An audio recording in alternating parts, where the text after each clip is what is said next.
Hi guys, അപ്പോൾ നമ്മുടെ ഇന്നത്തെ വീഡിയോ ബ്രേക്ക്ഫാസ്റ്റ് സീരീസിൻ്റെ ഡേ 5 ആട്ടോ. അപ്പോൾ നമ്മൾ 5 വരെ എത്തിയിട്ടുണ്ട്. ഇനി ഒരു 2 ഡേയ്സ് കൂടി ഉണ്ട്. അപ്പോൾ നമുക്കത് എന്തായാലും കംപ്ലീറ്റ് ചെയ്യണം കേട്ടോ. അപ്പോൾ ഇന്നത്തെ ബ്രേക്ക്ഫാസ്റ്റ് ഇതാ ഇന്നലെ ഇഡ്ഡലി ഉണ്ടാക്കിയതിൻ്റെ ബാക്കി കുറച്ച് മാവ് കൂടി ഉണ്ടായിരുന്നു. അപ്പോൾ അതായിട്ട് തട്ടിക്കൂട്ടി നമ്മൾ ദോശ ഉണ്ടാക്കി കേട്ടോ. ദോശയും വെജിറ്റബിൾ കുറുമയാണ് കേട്ടോ ഉണ്ടാക്കുന്നത്. അപ്പോൾ ദോശ ഇതാ ഞാൻ കനത്തിലാട്ടോ ചുട്ടെടുക്കണം. തീരെ കനല്ലാതല്ലേ, നമ്മൾ സാമ്പാറൊന്നുമല്ലല്ലോ, ചട്നിയൊന്നുമല്ലല്ലോ. അപ്പോൾ ഇതിക്ക് ഇത്തിരി കനത്തിൽ ചുട്ടാലേ രസം ഉണ്ടാവുള്ളൂ. ജസ്റ്റ് ആ കനത്തിൽ ചുട്ടെടുക്കുന്നുണ്ട്. എന്താ അപ്പുറത്ത് ഇതാ കറിയുടെ വെജിറ്റബിൾ കുറുമ സെറ്റാക്കി എടുക്കുന്നുണ്ട് കേട്ടോ. അപ്പോൾ ഞാൻ ദോശ ചുട്ടുകൊണ്ടിരിക്കുന്നുണ്ട്, താത്ത ഇതാ കുറുമ ഉണ്ടാക്കിക്കൊണ്ടിരിക്കുന്നുണ്ട് കേട്ടോ. അപ്പോൾ അതാ നിങ്ങൾക്ക് കാണല്ലേ, വെളുത്തുള്ളി ഉള്ളിയും അതുപോലെ എന്താണ് വേപ്പിൻ്റെ ഇലയൊക്കെ ഇട്ടിട്ട് ഇതാ സെറ്റാക്കി എടുക്കുന്നുണ്ട്.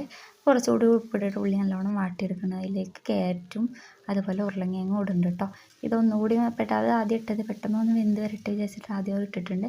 പിന്നെ അതാ ഒന്ന് വെന്ത് വരുമ്പോൾ അതിലേക്ക് തക്കാളിയും പച്ചമുളകും ഇട്ടിട്ട് നല്ലോണം മിക്സ് ചെയ്യുന്നുണ്ട് കേട്ടോ. ഇതിലേക്ക് നമ്മൾ കുരുമുളക് പൊടി മാത്രമേ ഇനി ഇടുള്ളൂ, പൊടികളൊന്നും വേറെ ഇടുന്നില്ല. പിന്നെ സോയാബീൻ കൂടി കുറച്ചുള്ള കാരണം സോയാബീൻ കുറച്ചിട്ടിട്ടുണ്ട്.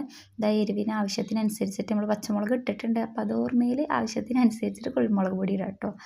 അപ്പോൾ അത് കഴിഞ്ഞിട്ട് ഇതാ ക്യാപ്സിക്കം ഉണ്ടാകും, അത് ഇട്ടിട്ടുണ്ട് കേട്ടോ. വേറെ വെജിറ്റബിളൊന്നും ഇനി നമ്മൾ ഇടണില്ല.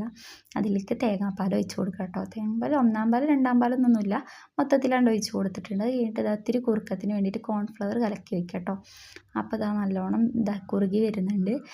അങ്ങനെ ഇപ്പോൾ പിന്നെ അതിന് ശേഷം ഞാൻ അതുക്ക് മല്ലിച്ചപ്പ് കൂടി അരിഞ്ഞിട്ടുണ്ടായിരുന്നു കേട്ടോ. അപ്പോൾ അത് എടുക്കാൻ പറ്റിയില്ല. അപ്പോൾ ഇന്നത്തെ ബ്രേക്ക്ഫാസ്റ്റ് ഇതാ സെറ്റായി. അപ്പോൾ ഓക്കെ, വേറെ വീഡിയോ ആയിട്ട് കാണാം. ബൈ.